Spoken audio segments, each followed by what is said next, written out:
Yo, what's going on YouTube, man? This Trey TV. I'm back with another video, man. So check this out, bro. You feel me? Like I told y'all before, Oscar, Duarte, he was a heck of an opponent. I can say that, everything like that. High guard, pressure fighter, all that type of stuff. But Ryan got him out of there easy, via 7-round KO. Not TKO, KO, you know. This the thing, man. A lot of people have been counting Ryan Garcia out after he got stopped by Gervonta Davis. But you got to think about who Gervonta Davis is himself. He is one of the best finishers, one of the hardest hitting guys from 147 all the way down to flyweight. So that's expected to happen. Especially if you try to fight Gervonta Davis fight or firefight. That's not going to end well for you. You rather fight or fight like Marius Barrios fought when he fought Tank Davis. He was on the outside using his reach. He came in when he wanted to or when he seen the opportunity. But majority of the fight, he stayed on the outside.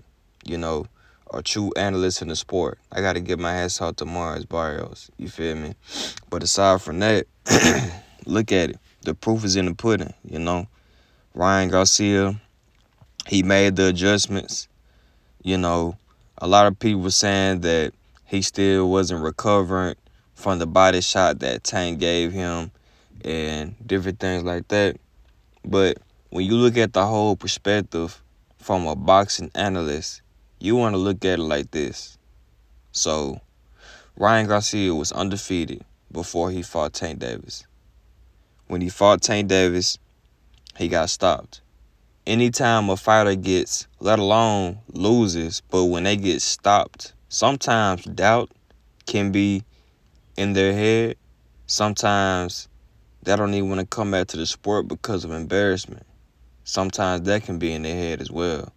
But it's the fact that Ryan Garcia came out, fought. Not only did he fight an undefeated fighter, but he fought an undefeated world championship contender that was just as hard-hitting as he was. That takes a lot to come back and fight somebody like that. You feel me?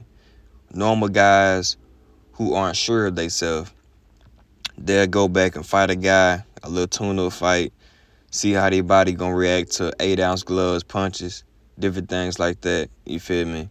But you got Ryan Garcia who came in and fought someone who had a similar style to Canelo Alvarez and had just as much power as Ryan Garcia did itself. You know what I'm saying? So when you look at it like that, all props to Ryan Garcia. The heart and the mental fortitude that Ryan Garcia has is out the charts.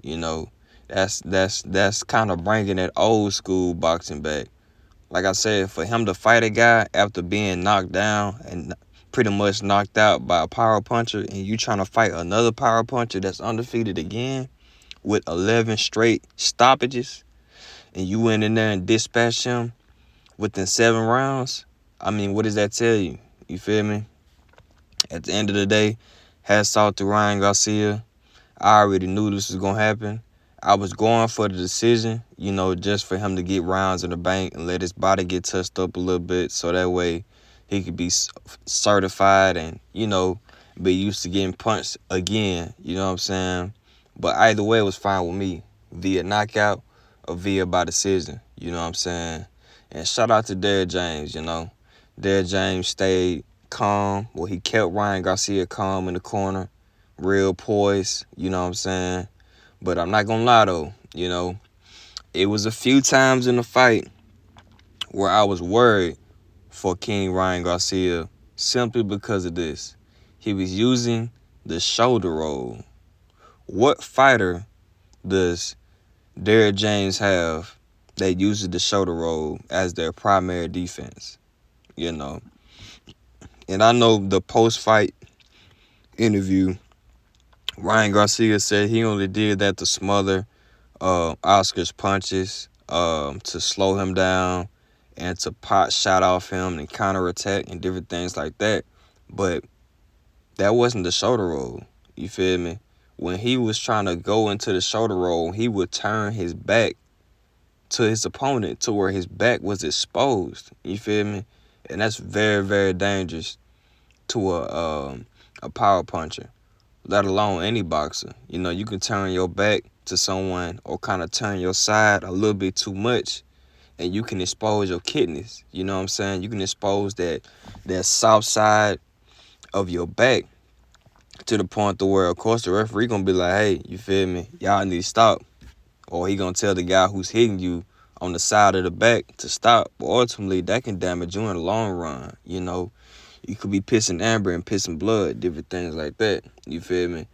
So when I seen him trying to implement the shoulder roll, I know that's not something Derrick James teaches. So when you look at what Ryan Garcia was doing, he started out the first 3 rounds using his jab. Then he implemented moving around, and he kind of stopped using his jab. But Derrick James was telling him, hey, man, I'm glad you're using your feet, but you also need to use that jab. You know what I'm saying? Keep him at bay, come in spurts, use your legs, and use your jab, and I box him. You know, you got the boxing ability to do so go ahead and do it. You know what I'm saying? So that was my only concern. So maybe that's why a lot of trainers he done been through pretty much let him go, or he let them go. You feel me? However that went. But I'm a real boxing analyst, and I can say this without being biased. That was the only thing that I saw. You feel me? Just as well as stepping straight back with his hands down, he's still doing that. You know, I thought that would have been something that he and Derrick James would have been perfecting at his most prominent stance. But with Ryan Garcia doing that shoulder roll and turning and exposing his back, that ain't something that ain't something that Derrick James is teaching, you know. So therefore, you put 2 and 2 together. Ryan Garcia is going in there doing his own thing, but he's trying to listen to what Derrick James is telling him. But at the same time, he's going in there doing his own thing. It was plenty of times Derrick James would tell him, "Hey, keep that jab out there, stick that jab out there. I know you're using your feet, but stick that jab out there." He'll go out there and go straight shoulder roll. You know what I'm saying? And don't use his jab or nothing, or just use his feet, doing different thing like that. You gotta pay attention to small signs like that. You feel me? But like I said, man, you know, congratulations, Ryan. I told y'all my last video he was gonna do what I said he was gonna do, and yeah, you feel me? Y'all just stay tuned, man. All y'all counted him out, but now he's back in the polls and everything, and hopefully he does fight Rollies, because I feel like he'll beat Rolly as well. But let me know what y'all think in the comments, man. You feel me? This Trey TV, man, and we out.